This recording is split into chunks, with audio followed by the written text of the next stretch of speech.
Forward. Crush them before they dig in.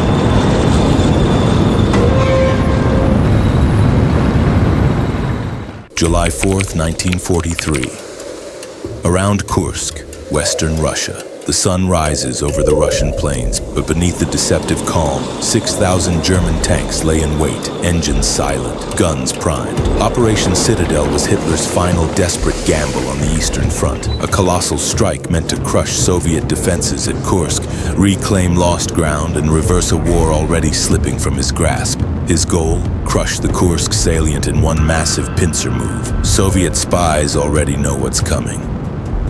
In bunkers and trenches, Soviet infantryman Mikhail Petrov grips his rifle. He hasn't slept. Artillery whispers in the distance, a deadly promise. Overhead, Luftwaffe bombers growl. By dusk, this field will burn. Suddenly, a thunderclap. The German Ninth Army unleashes hell. Tigers and Panthers surge forward in columns, spewing black smoke. The ground quakes as the largest armored assault in history begins. Mikhail's unit braces behind minefields and tank traps. Stalin had ordered thousands of defenses built. Now they're being tested. Sergeant Klaus Neumann in a Tiger tank scans the horizon. Forward. Crush them before they dig in. His commander orders. Soviet artillery answers back. Shells rain down on both sides. The battlefield becomes a cauldron of fire and steel. No retreat. No mercy. The Battle of Kursk has begun. In the forests near Ponyri, the German Ninth Army slammed into an unyielding wall. Dense trees choked their armored formations, turning precision into chaos, and every advance into a blood-soaked struggle. Soviet anti-tank guns, concealed in haystacks, barns, and shallow trenches, erupted with deadly precision, ripping into the German advance. Lieutenant Heinrich Miller peers through periscopes as his Panzer IV shakes from a nearby hit. His radio crackles. We're losing units left and right. Flames bloomed where tigers once stood, their wrecks smoldering against the twilight. The Soviets fought with grim, unyielding determination. At dusk, Petrov's unit struck, a sudden ambush tearing apart a German convoy. And wait until you see the whites of their eyes. His sergeant whispers. Then, a storm of Molotovs and grenades. Smoke rolls through the trees, men scream, wounded and burned. There is no clear line, no safe zone. Just confusion. Neumann's Tiger advances through a minefield. A blast erupts, tracks torn apart. He's thrown against the steel wall, dazed, trapped. Outside, Soviet soldiers swarm the crippled beast. By nightfall, the Germans have advanced only a few miles, at the cost of hundreds of tanks. Hitler's plan is faltering. To the south, Field Marshal Manstein pushes harder, convinced that victory is within reach. His SS Panzer divisions rip through Soviet lines near Belgorod with ruthless precision, leaving villages in flames. The elite Leibstandarte Adolf Hitler division drives relentlessly toward Prokhorovka, the hinge point, the very heart of Soviet defenses. In response, General Rotmistrov of the Red Army issues a desperate order. The 5th Guards Tank Army must move into position at once. From tree lines, from dusty roads, from camouflaged bivouacs, T-34s emerge in endless columns, pouring across the open fields like a steel tidal wave. The earth trembles beneath their tracks. July 11th, 2 oceans of armor surge forward and collide. Sergeant Petrov, now commanding a T-34, grips his turret handles. Go straight at them. Neumann's Tiger fires once. A single shell ignites a T-34 in a fireball. But before he can reload, another Soviet tank crashes into his side, jamming the turret ring. Smoke fills the cabin. The crew scrambles out as Soviet infantry swarms in, grenades in hand.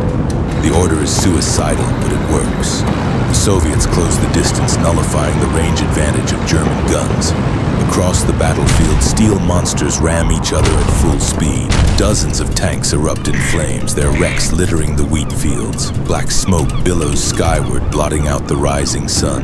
Prokhorovka is no battle, it is a slaughterhouse. In a single day, nearly 400 tanks are reduced to twisted ruins, and yet, when the firestorm ends, the Germans have achieved no breakthrough, only staggering losses. The morning of July 12th is unlike any before. Dawn breaks over fields already scarred by fire and shell craters. The air hangs heavy with smoke, oil, and blood choking every breath. Engines roar, guns thunder, and Prokhorovka descends into the most brutal tank battle in human history. Petrov's T-34 takes a glancing shot. Sparks fly inside the hull. His loader is wounded, screaming. Petrov wipes blood from his eyes and keeps going. We can't stop. A Tiger appears ahead. Petrov fires, boom, misses. The Tiger's cannon swings toward him. Just then, a second T-34 charges with reckless speed, slamming into the Tiger's flank. The massive German tank groans, topples, and crashes onto a burning wreck. Sparks and smoke billow skyward as chaos reigns. Through the radio, wild cheers erupt. On another ridge, German commander Fritz Witt watches his Panther detonate. His face turns white. We're surrounded.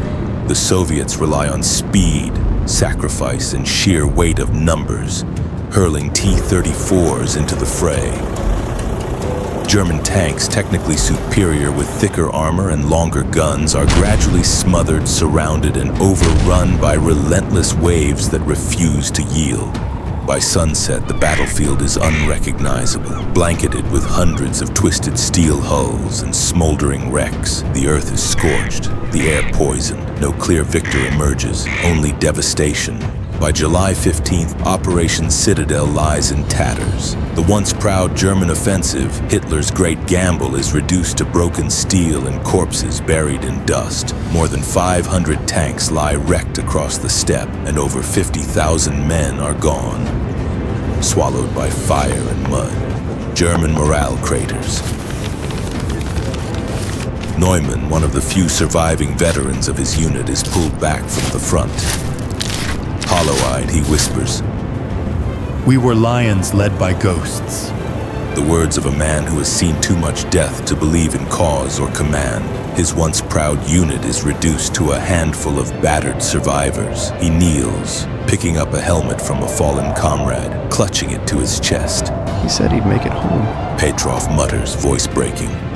In Moscow, Stalin is briefed. He knows the tide has irreversibly turned. The Wehrmacht will never again launch a major offensive in the east. Across the fields of Kursk, Soviet flags are planted atop the carcasses of tigers. Newsreel cameras roll, capturing the moment. The myth of Nazi invincibility dies here, drowned in the mud, smoke, and blood of Kursk. Weeks later, the battlefield of Kursk is still unrecognizable. Twisted steel carcasses lie scattered as far as the eye can see, scorched and blackened by fire. The summer wind carries the stench of oil and death. Soviet engineers swarm the fields, hauling hundreds of wrecked machines away. Some hulks are stripped for parts, melted down to feed the war industry. Others are left to rot where they fell, becoming rusted monuments, silent tombstones of a mechanical apocalypse. He was only 19. Shovels scrape. The earth swallows row after row of the fallen. Captured Germans trudge past in columns bound for the long march east. Some weep openly, broken by defeat. Others walk in silence, their faces empty, staring at nothing. The Battle of Kursk has bled the Soviets white. Over 800,000 casualties. But the cost has purpose. The German war machine is shattered. Its aura of invincibility is gone. From Kursk, the Red Army surges forward with unstoppable momentum. Each step westward now points toward the same destination: Berlin. Kursk was not just a battle. It was the breaking point. In fire and mud, the myth of Nazi invincibility collapsed. The Soviets paid a terrible price, yet their sacrifice turned the tide of the Eastern Front. From the steel graveyard of Kursk, the Red Army began its relentless march westward. Each mile carried the weight of the fallen, each victory built upon ashes. The road would be long, through Minsk, Warsaw, and Vienna, but its end was inevitable. In the summer of 1943, on the plains of Kursk, the future of Europe was decided.